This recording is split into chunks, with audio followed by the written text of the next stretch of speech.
Muy buenas noches para todos. Durante las últimas dos presentaciones hemos hablado sobre dos principios de interpretación profética. Nuestro primer principio lo trazamos en el tema de ayer en la mañana y también un poquito por la tarde, y es que cuando estudiamos las profecías debemos encontrar como el centro a Cristo Jesús. Eso alguno dirá, bueno, eso sobra porque en realidad nosotros sabíamos eso, pero a veces no lo tomamos seriamente. Debemos buscar en las profecías a Cristo, y recuerden que hay dos clases de profecías. La primera clase de profecías son aquellas que apuntan hacia la primera venida de Cristo, y la segunda clase de profecías son aquellas que apuntan hacia la segunda venida del Señor Jesús. Pero en ambos casos, ya sea la primera venida o la segunda venida, el centro y el héroe y el significado de las profecías se halla en Cristo Jesús, no en Israel. Hoy en día las iglesias pretenden que las profecías se centran en Israel y hablan de Israel como el centro de las profecías. No es así. El centro de las profecías es Cristo. Ustedes recuerdan que ayer de 2 Corintios 1:20 leímos donde dice que todas las profecías son sí y amén en Cristo. Entonces, ¿cómo es que se cumplió supuestamente cuando se formó el Estado de Israel en 1948?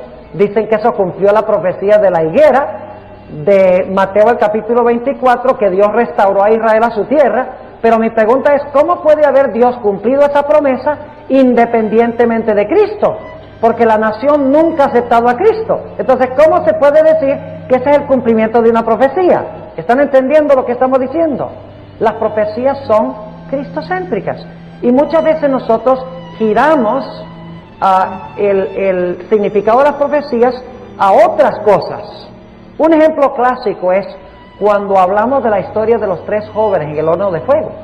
Eso representa el tiempo de angustia, porque el horno calentado 7 veces peor representa el periodo de las 7 postreras plagas, cuando el pueblo de Dios será echado en el horno de la aflicción.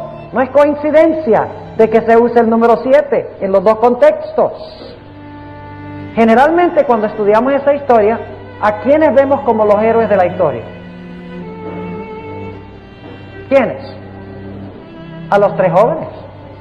En la escuela sabática se enseña que debemos tener fe como los 3 jóvenes. ¿Sí o no? Yo sé porque yo pasé por la escuela sabática de niños. Debemos ser como Sadrach, Mesach y Abednego. Pero mis hermanos, si nosotros somos como Sadrach, Mesach y Abednego y Cristo no interviene, somos muertos igual. El héroe, el libertador, el que libra a su pueblo del tiempo de angustia, es Cristo. Y tenemos que saber eso, tenemos que reconocer eso, porque el héroe es Jesús. Y podría presentarle muchas otras profecías donde el héroe es Cristo. La historia de Esther. Generalmente cuando hablamos de la historia de Esther, enfatizamos que ella fue una gran mujer. Claro que fue una gran mujer, pero el fin de la historia de Esther no es Esther. A veces decimos Mardoqueo era un gran hombre, no adoró cuando Amán exigía que se le adorara. Pero fíjense que Mardoqueo sin Esther estaba ¿qué? Liquidado, muerto, exactamente. ¿Quién es la heroína de la historia? Esther. Pero Esther es un símbolo ¿de quién? ¿Quién es el que libra a su pueblo de la triple alianza al final de la historia? Cristo. Mis hermanos y mis hermanas, el centro de las profecías es Cristo. Él es el héroe. En su primera venida nos liberta de un enemigo espiritual que es el pecado. En su segunda venida nos liberta de nuestros enemigos literales que quieren quitarnos la vida literal. Eso es un principio que vamos a estudiar más adelante en la semana, que las cosas relacionadas con la primera venida han de entenderse espiritualmente hasta el tiempo del cierre de gracia, y cuando se cierra la puerta de la gracia ya nuevamente las profecías tienen una aplicación literal. Es un principio tremendo para entender las profecías. Yo no sé si alguna vez le han hecho a ustedes una pregunta. Nosotros los adventistas tomamos las 70 semanas como simbólicas, ¿sí o no? No son semanas literales, simbolizan años, ¿verdad? Los 1260 días los tomamos como ¿qué? Como años, ¿sí o no? Los 42 meses los tomamos como ¿qué? Como años. Y los 3 días y medio de Apocalipsis 11 de la Revolución Francesa los tomamos también como 3 años y medio de la Revolución Francesa. Pero ahora viene la pregunta del millón. ¿Por qué entonces, si nosotros aplicamos el principio día por año a estos periodos de las profecías, no decimos que los 1000 años de Apocalipsis 20 representan 360.000 años? Aplicando el mismo principio día por año. ¿Por qué tomamos los 1000 años como literales y tomamos los otros periodos de tiempo como simbólicos? ¿Cómo contestarían ustedes si alguien les hiciera una pregunta tal? Sería un poquito difícil responder. Y sin embargo vamos a estudiar un principio esta semana donde ustedes cuando vean el principio van a decir fabuloso. Ahora no nos vamos a equivocar en cuanto a los periodos de tiempo más, sino que vamos a entenderlo. Hoy en día hay mucha gente que está literalizando los periodos de tiempo. Dicen que los 3 años, tiempo y la mitad de un tiempo se van a cumplir otra vez literalmente. Van a ser 3 años y medio literales. Y que los 2300 días nuevamente se van a cumplir, pero literalmente en 6 años y medio. ¿Por qué no podemos creer en eso? Porque viola un principio bíblico, que es que todas las cosas en la dispensación del Espíritu Santo son simbólicas hasta el cierre de gracia cuando se retira el Espíritu Santo. Y a partir de ahí en adelante las cosas han de entenderse literalmente. Bueno, dejemos ese principio por ahora ahí, pero quería despertarles el apetito porque tienen que seguir viniendo e invitar a las demás personas que asistan también. Ahora, quiero darles un ejemplo más en la segunda presentación, la que hicimos ayer en la tarde, que es que la Biblia es su propio intérprete. ¿Entiende lo que significa eso? Significa que cuando leemos un versículo buscamos otros versículos que derraman luz sobre ese. ¿Y cómo lo hacemos? Primero, compramos una ¿qué? Una concordancia. Muy bien. En esa serie de Daniel 11 que está en los cassettes, van a escuchar eso por lo menos yo creo como 60 o 70 veces que le dije a los jóvenes de Nueva York, cómprense una concordancia, porque la concordancia les va a explicar todas las palabras que están en un versículo, pueden buscarlas en el resto de la Biblia para complementar el significado en el versículo que ustedes están leyendo. ¿Cuál es la segunda fuente que podemos usar para estudiar un versículo a la luz de todo el resto de la Biblia? Las referencias marginales. Muy bien, las referencias en los márgenes. Y esta noche les voy a mostrar un poquito más ese principio. No creo. Vamos a mencionar eso en unos momentos. La llave de David que abre y nadie cierra y que cierra y nadie abre. Inmediatamente van a decir, yo he leído eso en alguna otra parte. ¿Dónde? Oh, en Isaías el capítulo 22 y el versículo 22. Así que es muy importante que estemos empapados con la Biblia, que la estudiemos detenidamente. Ahora, yo quiero darles un ejemplo más del principio sola escritura, del principio de que la Biblia es su propio intérprete, y luego vamos a pasar a hablar de cómo todos los libros se encuentran y terminan en el libro de Apocalipsis. Y les voy a enseñar cómo usar el libro de Apocalipsis en esta noche. Vamos a buscar en nuestras Biblias el libro de Isaías, el capítulo 4. Isaías el capítulo 4, un versículo muy interesante que se ha prestado para muchas interpretaciones erróneas. Isaías 4 y el versículo 1. A algunos hombres les gustaría que esto fuera literal. Pero la Biblia dice que para cada hombre una mujer. No 7. No está hablando literalmente. Esto es un pasaje simbólico. Vamos a leerlo. Dice en el versículo 1. Y echarán mano de un hombre 7 mujeres en aquel tiempo diciendo, nosotras comeremos de nuestro pan y nos vestiremos de nuestras ropas. Solamente sea llamado tu nombre sobre nosotras, quita nuestro oprobio.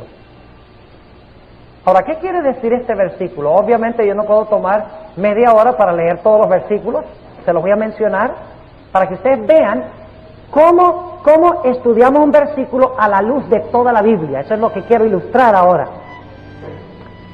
Tenemos que tomar cada palabra clave del versículo y buscarlo en la concordancia. Vamos a buscar, en primer lugar, dice que echarán mano de un hombre 7 mujeres. Empecemos con el número 7. ¿Qué representa en la Biblia el número 7? Representa totalidad, plenitud y por ende perfección. Ahora, obviamente las 7 postreras plagas no significa perfección, aunque sí son las perfectas plagas de Dios. Pero en realidad, Apocalipsis dice que en las 7 postreras plagas se consuma la ira de Dios. Es decir, se derrama en su totalidad la ira de Dios. No podríamos decir que las 7 iglesias representan la iglesia perfecta, porque tiene muchos defectos. El número 7 indica que se está abarcando la historia de la totalidad de la iglesia, desde los días de Cristo hasta la venida del Señor. Totalidad, plenitud. Ahora, hay muchas referencias que podíamos mencionar en cuanto a esto. Se marchó 7 veces alrededor de Jericó. El 7º día se marcharon 7 veces. Y entonces la ciudad quedó completamente destruida. Número 7. Se tocaron 7 trompetas, 7 sacerdotes. Vino la destrucción completa. La sangre se rociaba en el lugar santísimo 7 veces. Y el pueblo quedaba completa y totalmente limpio. Naamán se limpió en el río Jordán 7 veces y salió plenamente, totalmente limpio. Número 7. Plenitud. En Apocalipsis 5, Cristo tiene 7 ojos. Ahora, obviamente eso no está hablando literalmente, porque sería un monstruo si tuviera 7 ojos. Está hablando simbólicamente. ¿Qué representa el ojo? Sabiduría. Por eso en las tarjetas de graduación ustedes ven que el animal que se usa para ilustrar la sabiduría de que se está graduando es un búho, una lechuza, ¿sí? Porque el búho tiene ojos bien grandotes, sabiduría, representado por los ojos. Y también se dice que Cristo tiene 7 cuernos. El cuerno representa fortaleza, representa gobierno, Es decir, que Jesús es total gobernante y plenamente sabio. Eso es lo que quiere decir el simbolismo allí. Ahora entonces, el número 7 indica totalidad. ¿Qué representa una mujer en la Biblia? La iglesia. En este caso serían todas las iglesias, porque está en plural. Pero ahora yo quiero preguntar, ¿estas iglesias que se mencionan aquí son buenas o son malas? Les voy a enseñar un principio, ya ustedes lo saben, pero lo vamos a repasar. Cada versículo hay que estudiarlo en su contexto. Lo que viene antes y lo que viene después hay que leerlo. Porque si se quedan solo en Isaías 4:1, ustedes no saben si son mujeres buenas o si son mujeres malas. ¡Ojo! Pero si leen los últimos versículos del capítulo 3, saben qué clase de mujer son. El contexto. Hay que estudiar un texto no solamente a la luz de toda la Biblia, sino hay que leer lo que viene antes y lo que viene después en su contexto. ¿Entienden lo que estoy diciendo? Porque eso puede esclarecer lo que significa el versículo. Entonces, en Isaías capítulo 3, yo creo que no hay ninguna duda qué clase de mujeres son estas. La misma descripción de la ramera de Apocalipsis 17 es la que tenemos aquí, con algunos detalles añadidos. Dice en el versículo 16, así mismo dice Jehová, por cuanto las hijas de Sión se ensoberbecen y andan cuellierguidas y los ojos descompuestos, es decir, los ojos pintados. O sea que cuando uno se pinta los ojos los tiene descompuestos. Cuando andan van danzando y haciendo son con los pies. Por tanto pelará el Señor la mollera de las hijas de Sión y Jehová descubrirá sus vergüenzas. En Apocalipsis 17 la ramera dice que se descubrirá la vergüenza de su desnudez. Entonces hay que estudiar qué profecía junto con esta. Apocalipsis 17. Y van a encontrar en el margen, en Apocalipsis 17, Isaías 3. Fíjense. Sigue diciendo en el versículo 18, díganme ustedes si estas mujeres no se visten bien lujosamente. Dice en el versículo 17, por tanto pelará El Señor la mollera de la silla de Sión, y Jehová descubrirá sus vergüenzas. Aquel día quitará el Señor el atavío de los calzados, las redecillas, las lunetas, los collares, los joyeles y los brazaletes, las escopietas y los atavíos de piernas, los partidores del pelo, los pomitos de olor y los zarcillos, los anillos y los joyeles de las narices, las ropas de remuda, los mantoncillos, los velos y los alfileres, los espejos, los pañizuelos, las gasas y los tocados. Vaya mujeres vanidosas, ¿eh? Y luego dice, y será que en lugar de los perfumes aromáticos vendrá hediondez, y desgarrón en lugar de cinta, y calvez en lugar de la compostura del cabello, y en lugar de faja, ceñimiento de saco, y quemadura en vez de hermosura. Tus varones caerán a cuchillo, y tu fuerza en la guerra. Sus puertas se entristecerán y enlutarán, y ella desamparada sentarás en tierra. ¿Qué clase de mujeres son estas? ¿Buenas o malas? ¿Qué clase de iglesias entonces tenemos? Malas. Es decir, en aquel tiempo todas las iglesias, la totalidad de las iglesias van a decir algo. ¿Qué van a decir? Nosotras comeremos de nuestro pan. ¿Qué representa el pan en la Biblia? ¿Cómo descubrimos qué significa el pan en la Biblia? ¿Cómo creen ustedes que lo podemos descubrir? En una concordancia. Eso lo van a escuchar aquí como 70 veces también. Tal vez 70 veces 7. En una concordancia. ¿Qué palabra buscamos en la concordancia? Pan. Y van a encontrar centenares de referencias a pan. Y van a decir, no, eso es mucho leer, yo no hago eso. Ese es el problema con la Biblia. Entender la Biblia es fácil con los principios, pero es difícil porque toma tiempo y la gente no quiere tomar tiempo. Ahí está el problema. Ahora, yo les voy a mencionar que el pan representa la palabra de Dios. No solo de pan vivirá el hombre, sino de toda palabra que sale de la boca de Dios. E Isaías 55 habla de la palabra de Dios como el pan, como la lluvia que desciende del cielo, hace crecer el trigo para dar pan al que come. Así será mi palabra que sale de mi boca. Se compara la palabra de Dios con pan. Y encontramos también en 1 Corintios 5, el versículo 7 y 8, que el apóstol San Pablo habla del pan o de los ázimos de verdad, y la palabra es verdad. Ahora, estas mujeres abominables, todas las iglesias van a decir, nosotras comeremos nuestro pan, no la del hombre, sino la de quién, la de ellos, la de ellas. Van a comer su propia ¿qué? Su propia palabra. Y luego dice, y nosotras vestiremos de nuestras ropas. ¿Qué representan las ropas en la Biblia? La justicia. ¿Pero estas mujeres tienen la justicia de Cristo? Claro que no. No leímos la ropa que tiene en el capítulo anterior. Esa no es la justicia de Cristo. Ellas están diciendo, nosotras comeremos nuestra propia palabra, nosotras tendremos nuestra propia justicia, pero queremos algo. ¿Qué quiere? Solamente queremos tu apellido, solo queremos tu nombre. ¿Quién es el hombre de este versículo? Jesús. ¿Y cuál es el nombre de él? Cristo. Y los que pretenden seguirlo, ¿cómo se llaman? Cristianos. Ahora ven lo que significa el versículo. En los últimos días, todas las iglesias van a decir, nosotros queremos nuestra propia palabra, nosotros queremos nuestra propia justicia, no la de Cristo, pero queremos ser llamados cristianos. ¡Qué sencillo! ¿Fue sencillo la forma de estudiar ese versículo? Los pastores tienen alguna sabiduría que los demás no pueden tener. Ustedes también pueden comprar una concordancia. También pueden leer las referencias marginales.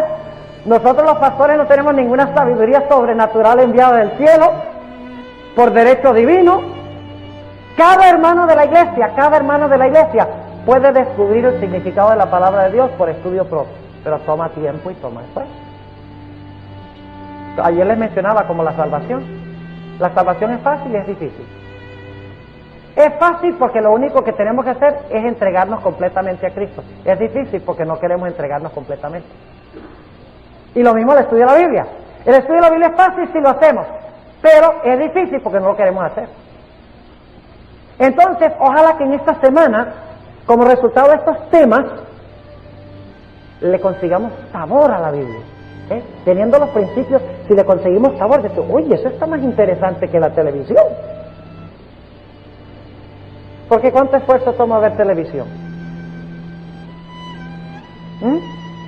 Se sientan ahí delante de la pantalla por 2 horas y media con palomitas de maíz y comen y van viendo y cuando termina, ¿cuánto les quedó? ¿Cuánto ha mejorado su intelecto?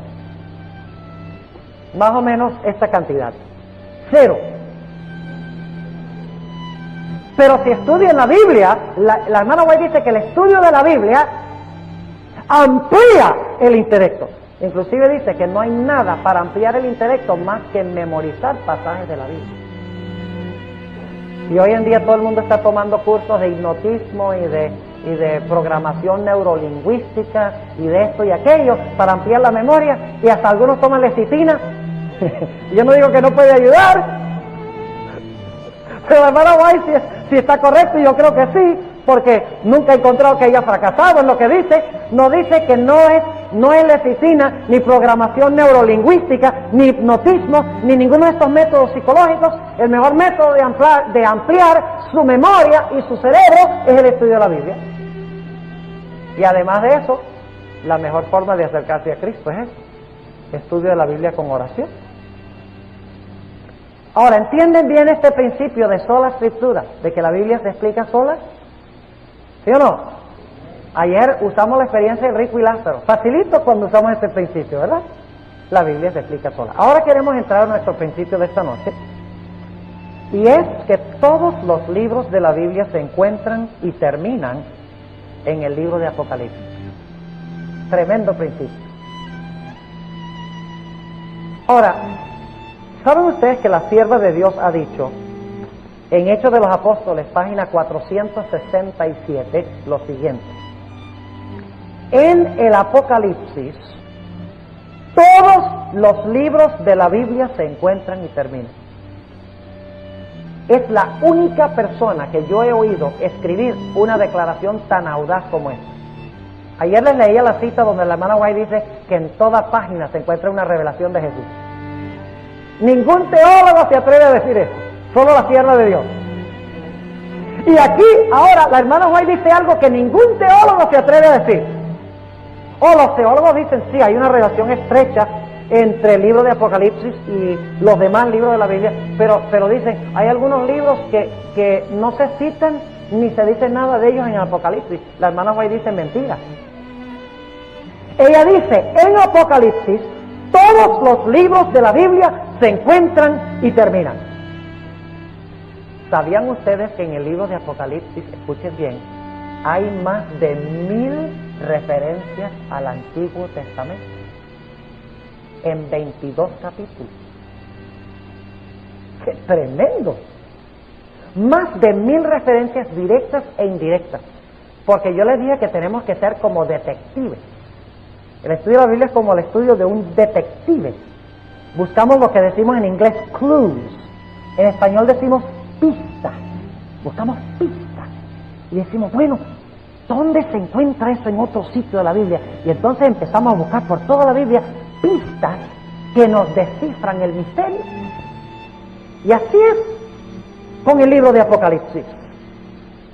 El libro de Apocalipsis es como un compendio. Es como una sinfonía musical, para los que les gusta la música. ¿Cómo es una sinfonía musical? Ustedes pueden tener un do, un re, un mi y un fa.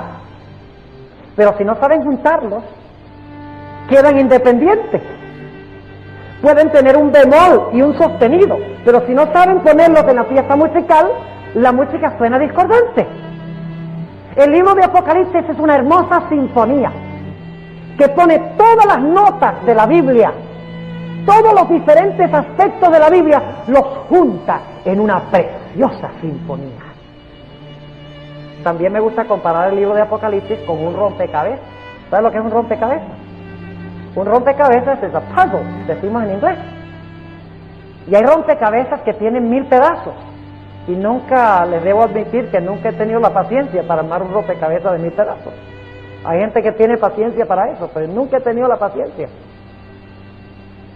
Demorarme media hora para ver dónde cabe una piecita. Prefiero buscar dónde cabe cada pieza en el libro de Apocalipsis. Porque eso yo creo que sí es. Lo otro también es productivo como un pasatiempo, pero el libro de Apocalipsis es como un rompecabezas que tiene 66 piezas. ¿Ven? Todos los libros de la Biblia. Entonces ustedes tienen que conseguir todas las piecitas y tienen que coordinarlas. Y cuando ven como todas las piezas caben en Apocalipsis, tienen un lindo cuadro. Han armado el rompecabezas. ¿Sí? En el libro de Apocalipsis se encuentran y terminan todos los libros de la Sagrada Escritura. Ahora, cuando estudiamos el libro de Apocalipsis necesitamos entender que no todas las referencias al Antiguo Testamento son fáciles de conseguir. Les puedo dar un ejemplo, nada más en forma de ejemplo. Hay alusiones, ¿saben lo que significa una alusión, verdad? Significa una referencia donde sospechamos de que está haciendo referencia a alguna parte del Antiguo Testamento. Hay alusiones que son elusivas. ¿Sabe lo que significa elusivas, verdad? Que como que son resbalosas y difíciles de conseguir. Hay alusiones que son facilísimas de conseguir. Y cuando ustedes buscan el libro de Apocalipsis encontrarán que hay capítulos enteros que siguen la secuencia de capítulos enteros en el Antiguo Testamento. Y le voy a dar algunos ejemplos esta noche de eso. A veces solamente el paralelo es una palabra, a veces es una frase, a veces es un versículo y a veces es una secuencia temática de todo un contexto del Antiguo Testamento. No en las idénticas palabras, pero la idéntica secuencia de eventos y de temas. Así que cuando nosotros estudiamos el libro de Apocalipsis relacionados con otras partes del Antiguo Testamento, necesitamos, por ejemplo, cuando encontramos un símbolo en Apocalipsis, debemos preguntarnos si ese símbolo se está usando solo aisladamente de su contexto en el Antiguo Testamento o si en realidad ese símbolo que se está usando cuadra dentro de un marco total de algo que pasó antes y pasó después que se presentara el símbolo. Déjenme ilustrar lo que quiero decir. Por ejemplo, Elías. Ustedes recuerdan que ayer hablamos de Elías. En el libro de Apocalipsis no se menciona Elías.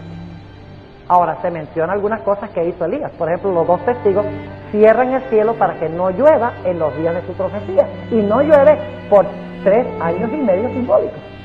Sabemos que eso se refiere a Elías.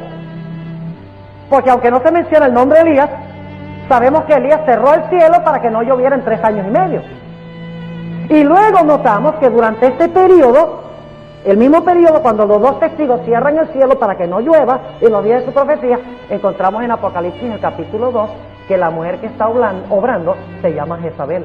La iglesia de Tiatira dice: tú permites que aquella mujer Jezabel seduzca y engañe a mis siervos. Así que sabemos que tenemos a Elías, y junto con Elías tiene que aparecer ¿quién? Jezabel. Y si aparece Jezabel, ¿quién más tiene que aparecer? Acab. Y si aparece Acab, ¿quién es más? Los falsos profetas. ¿Entienden? O sea que cuando Apocalipsis menciona un símbolo o una expresión, no crean ustedes que solo está haciendo un paralelo con esa expresioncita en el Antiguo Testamento. Muchas veces solo se da como un indicador de que Dios quiere que miremos todo un contexto del Antiguo Testamento donde se encuentra ese símbolo y que toda la historia donde está ese símbolo se va a volver a cumplir en el futuro. ¿Entienden lo que estoy diciendo? Ayer ilustramos con el cántico de Moisés y del Cordero. El paralelo no es solamente de que el cántico de Moisés se parecerá al cántico del Cordero, sino que todos los eventos antes, el pueblo de Dios atrapado, luz para el pueblo de Dios, tinieblas para los impíos, confusión entre los impíos, relámpagos y truenos, y luego entonces cruzan las aguas, sus enemigos son ahogados por las aguas y salen a otro lado, un pueblo libertado para cantar el cántico de Moisés y del Cordero. Vemos que no es solamente un paralelo entre los cánticos, sino que es un paralelo de todo lo que se realizó antes y después de ese símbolo. ¿Cuántos entienden lo que estoy diciendo? Así que el libro de Apocalipsis presenta pistas y nos dice, ve al Antiguo Testamento y estudia toda esa historia y verás que en Apocalipsis se repite igual. Obviamente el libro de Apocalipsis no podría darnos todo el contexto del Antiguo Testamento, porque en este caso no tendríamos un libro que es la Biblia, sino que tendríamos que tener una biblioteca. Así que Dios ha dicho, bueno, ¿para qué yo voy a darles todo? No, tienen que estudiar.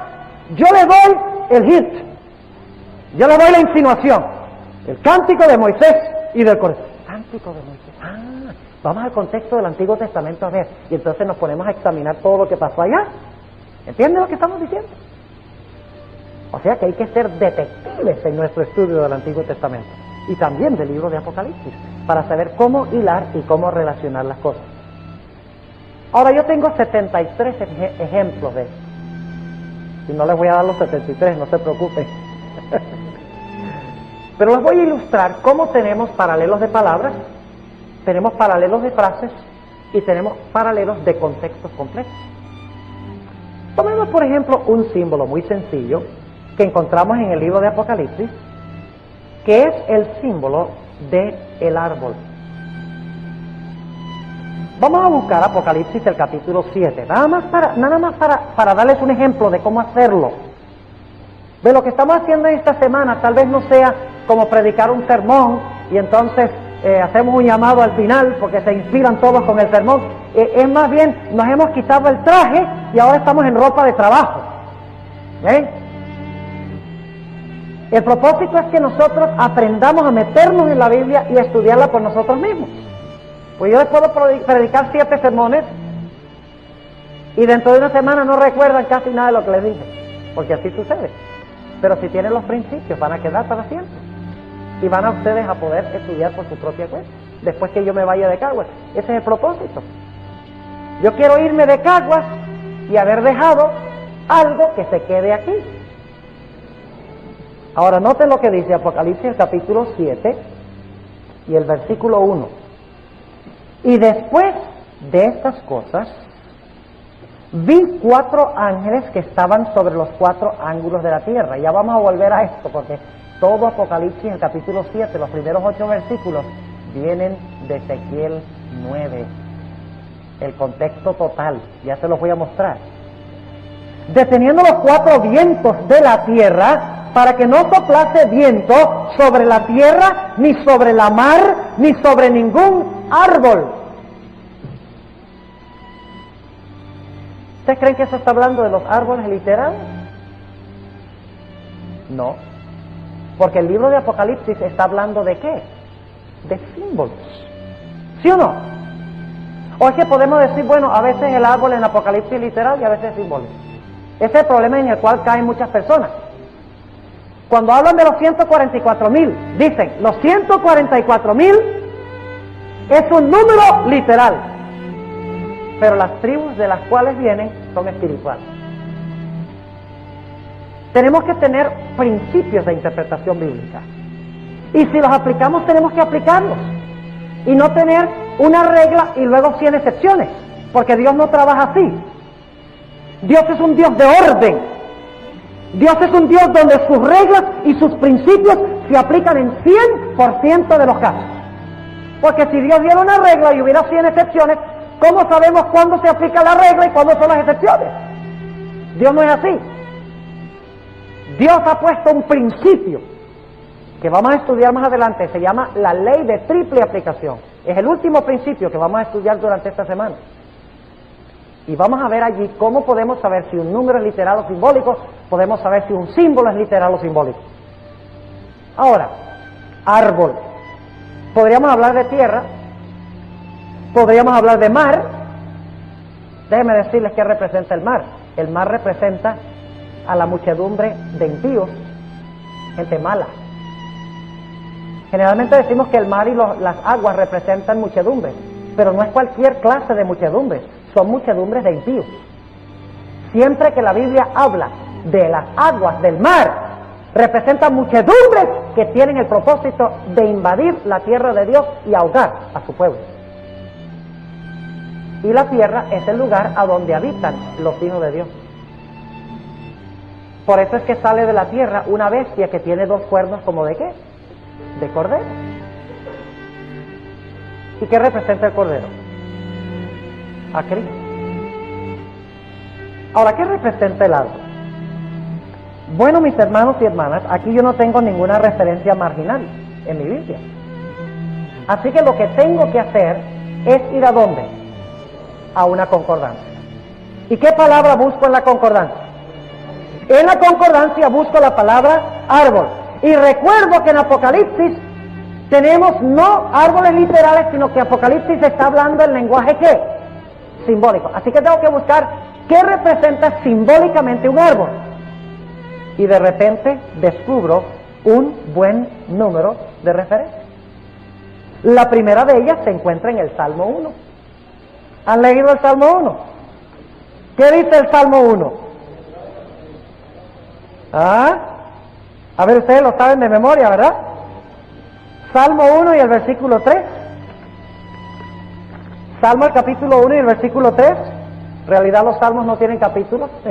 El Salmo 1 y el versículo 3 dice, y vamos a leer el versículo 1 para captar el contexto: bienaventurado el varón que no anduvo en consejo de malos, ni estuvo en camino de pecadores, ni en silla de escarnecedores se ha sentado. Antes, en la ley de Jehová será su delicia, o está su delicia, en la ley de Jehová. Y en su ley medita de día y de noche. Y será como el árbol plantado junto a arroyos de agua, que da su fruto en su tiempo, y su hoja no cae, y todo lo que hace prosperará. Y luego dice en el versículo 4, no así con los malos. ¿Qué representa el árbol entonces? Representa a los hijos de Dios. Pero tenemos que reconocer un principio bíblico muy importante, y es que un símbolo puede ser líquido. ¿Qué quiero decir por un símbolo puede ser líquido? Quiere decir que puede significar diferentes cosas en diferentes contextos. Por ejemplo, el león representa a Cristo, pero también representa a Satanás, y también representa a Babilonia. Así que tenemos que examinar el contexto para saber. En Salmo 1 se indica claramente ¿qué representa el árbol, sí o no? Sí, el árbol representa ¿a quién? A los justos, porque luego dice, no así con los malos. O sea, hablé de los buenos, ahora les voy a hablar de los malos. Comparó los buenos ¿con qué? Con un árbol. Ahora notemos también Jeremías, el capítulo 17, otra referencia interesante al árbol. Jeremías, el capítulo 17, y vamos a leer los versículos 7 y 8. Jeremías 17, el versículo 7 y 8. Nuevamente tenemos lo mismo. Bendito el varón que se fía en Jehová, y cuya confianza es Jehová, porque él será como el árbol plantado junto a las aguas. Y estas aguas que se mencionan aquí no son las aguas saladas del mar, no son las muchedumbres que quieren ahogar al pueblo de Dios.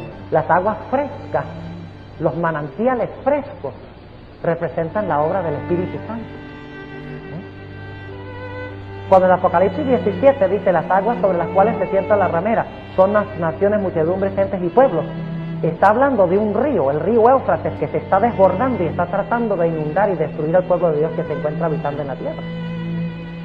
Pero aquí está hablando de las aguas frescas que mojan la tierra para que el árbol pueda crecer. Así no es con el Espíritu Santo. El Espíritu Santo no nos ayuda a crecer espiritualmente, ¿sí o no? Nacemos del Espíritu y luego ¿qué hace el Espíritu? Sigue regando nuestra vida para que podamos seguir creciendo. Dice entonces, porque él será como el árbol plantado junto a las aguas, que junto a la corriente echará sus raíces, y no verá cuando viniere el calor, sino que su hoja estará ¿qué? Verde, y en el año de sequía no se fatigará, ni dejará de hacer fruto. ¿Y cuál es el fruto que producen los que reciben el agua fresca? El fruto del Espíritu Santo. ¿Ven la relación entre el árbol, las aguas y el Espíritu Santo? Tres símbolos. El árbol recibe el agua fresca del Espíritu Santo, y cuando reciben el Espíritu Santo, producen el fruto del Espíritu. Entonces, ¿qué es lo que más necesita la iglesia? ¿Más plata? ¿Qué necesita más la iglesia? Más plata. Mejores edificios. Más gente. Más bautismo. Mis hermanos, lo que más necesita la iglesia es el Espíritu Santo. Y sin el Espíritu no tenemos nada. Podemos tener dinero, podemos tener un buen edificio, podemos tener mucha gente, pero sin el verdadero Espíritu de Dios, la iglesia quedará sin fruto. Un texto más. No tenía la intención de leer los 3 versículos que tengo primordialmente anotados, pero yo creo que esto es importante para que veamos también el significado espiritual de estas cosas. Sería muy árido si yo sencillamente le dijera un árbol representa a un justo. Necesitamos ver todas las repercusiones, lo que representan las aguas frescas, lo que es el fruto del Espíritu Santo que alimenta al árbol. Noten lo que dice el Salmo 92. Salmo 92. Y nuestro mayor enemigo es el reloj, como siempre. Bueno, el diablo es mayor que ese, pero... Salmo 92. Y vamos a notar el versículo, empezando en el versículo 12. Salmo 92, 12. El justo florecerá como la palma, crecerá como cedro en el Líbano, plantados en la casa de Jehová. En los atrios de nuestro Dios florecerán. ¿A dónde florecen los hijos de Dios? En el santuario del Señor. Dice, aún en la vejez fructificarán. Estarán vigorosos y ¿qué? Y verdes. ¿Y para qué están verdes? ¿Para ostentar su belleza ante el mundo? No. Para anunciar que Jehová, mi fortaleza, es recto y que en él no hay injusticia. Por eso es que Cristo maldijo la higuera estéril. Porque la higuera estéril no traía atención a Dios. La nación judía no traía atención a Dios.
Sino que atraía atención a sí mismo y no produjo fruto.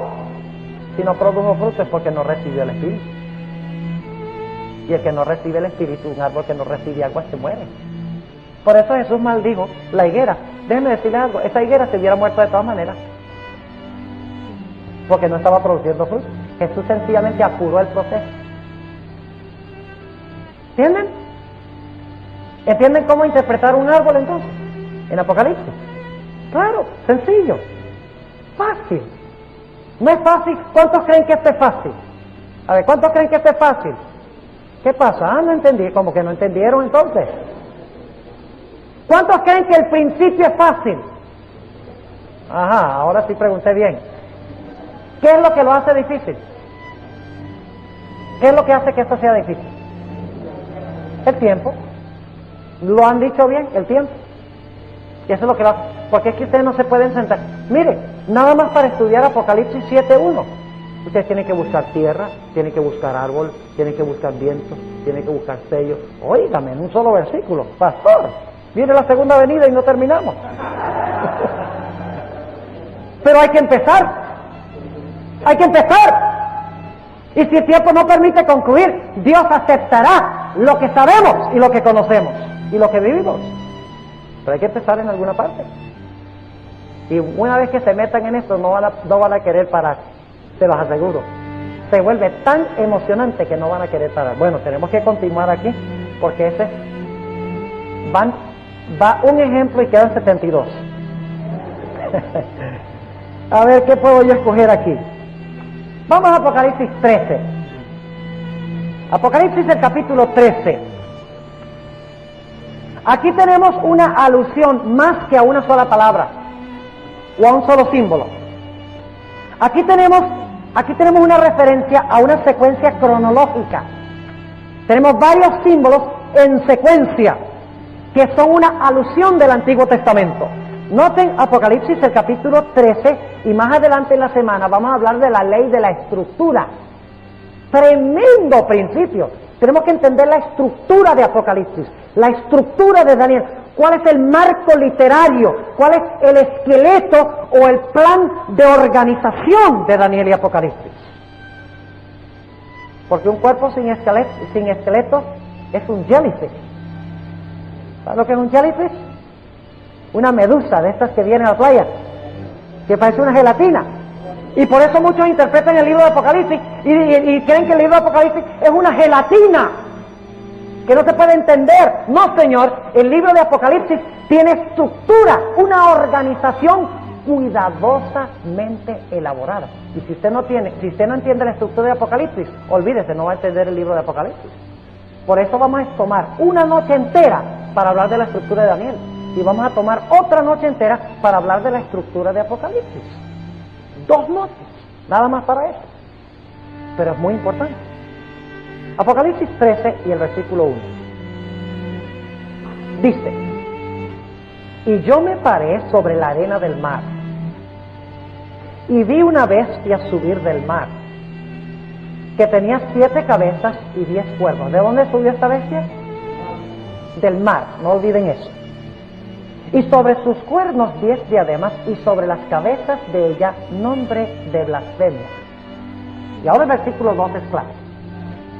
Y la bestia que vi era semejante a un leopardo, y sus pies como de oso, y su boca como de león, y el dragón le dio su poder y su trono y grande potestad. ¿A dónde nos lleva ese versículo?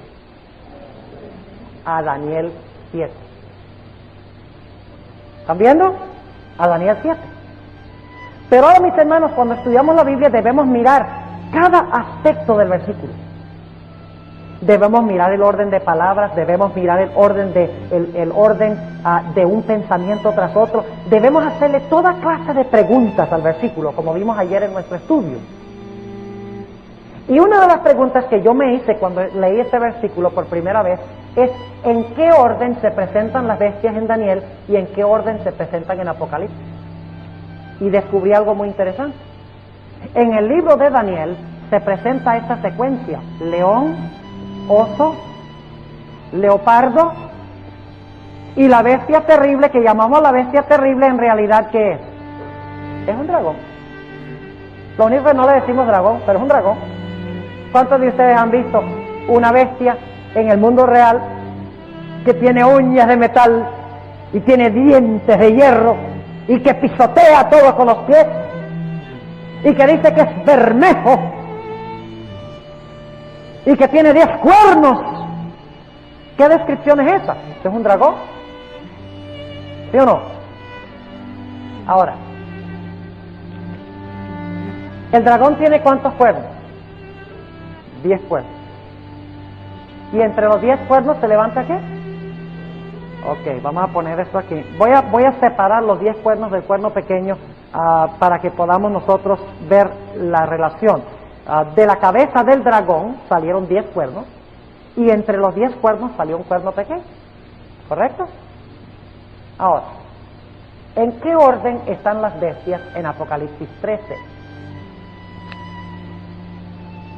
Y vi que la bestia era semejante a un ¿qué? A un leopardo. ¿Qué bestia se menciona primero? Y luego dice que sus pies eran como de ¿qué? De oso. y su boca era de león. ¿En qué orden se mencionan las bestias en Apocalipsis 13? En orden inverso. ¿Por qué? ¿Sí? Hagámosle la pregunta al texto, ¿por qué? Ahora, ¿cuál era el poder que estaba gobernando en los días cuando Juan escribió Apocalipsis 13? ¿Y cuál animal en Daniel, el capítulo 7, representaba a Roma pagana? ¿Qué cosa? El dragón. ¿Y qué representa el dragón en Apocalipsis? Bueno, ¿no es el dragón el que se para al lado de la mujer para devorar a su hijo cuando nazca? ¿Qué imperio hizo eso? Roma imperial. En otras palabras, ¿cuál era el reino que estaba gobernando en los días de Juan? El dragón. Ahora podemos entender un punto muy importante, y es este. Mientras que Daniel está mirando la historia, ¿hacia qué? Hacia adelante, y ve león, oso, leopardo, dragón. Juan vive en la época del dragón y ve leopardo, oso, león, porque han pasado. ¿Me están siguiendo? Hay que leer con cuidado. Hay que hacerle preguntas al texto. Y ahora noten lo que tenemos aquí. Este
dragón de Apocalipsis 13 tiene 10 cuernos? ¿Sí o no? Claro que sí, tiene 10 cuernos. Y entonces el dragón, ¿a quién le da su poder? A la bestia. O sea que el cuerno pequeño es lo mismo que ¿qué? Que la bestia. ¿Cuántos entendieron lo que les dije? ¿Entendieron? O sea, sabemos, sin ni siquiera haber leído Apocalipsis 13, de que la bestia y el cuerno pequeño son ¿qué? Son lo mismo. Y en la serie sobre Daniel 11, que son 18 cassettes de 90 minutos, elaboro este punto, no solo Apocalipsis 13, sino Daniel 11, Daniel 7, Daniel 2, Apocalipsis 17, todas las profecías coordinadas. La coordinación es excepcional, es increíble. Cómo compaginan todas las profecías de una forma extraordinaria. Entonces el cuerno pequeño es lo mismo que la bestia. Y luego vamos a Apocalipsis 13 y descubrimos que esto no es especulación, porque dice que la bestia hace varias cosas. Noten lo que dice Apocalipsis 13. Vamos a leerlo un momento. Versículo 5. Dice, le fue dado una boca que hablaba grandes cosas. En Daniel 7 eso hacía el cuerno pequeño, ¿sí o no? ¿Sí? Y le fue dado potencia de obrar 42 meses. ¿Cuánto tiempo son 42 meses? 1260 años. ¿Cuánto tiempo gobernó el cuerno pequeño? Tiempo y la mitad de un tiempo. Y abrió su boca para hablar blasfemias contra Dios. ¿El cuerno pequeño hizo eso? Y luego sigue diciendo en el versículo 7, le fue dado hacer guerra contra los santos y vencerlos. ¿El cuerno pequeño hizo eso? Claro que sí. La bestia y el cuerno pequeño son lo mismo. Ahora hay un principio muy importante, mis hermanos. Nosotros los adventistas somos lo que se llama historicistas. ¿Saben lo que es un historicista? Un historicista, y somos la única iglesia en el mundo que es historicista. No hay otra. La iglesia adventista tiene dos características que no tiene ninguna otra iglesia en el mundo. Uno, nuestro sistema de interpretación profética historicista, Y segundo, nuestra percepción profunda del santuario. Son las dos cosas que caracterizan y resaltan en la iglesia adventista. Y los hace la iglesia diferente que todas las demás iglesias.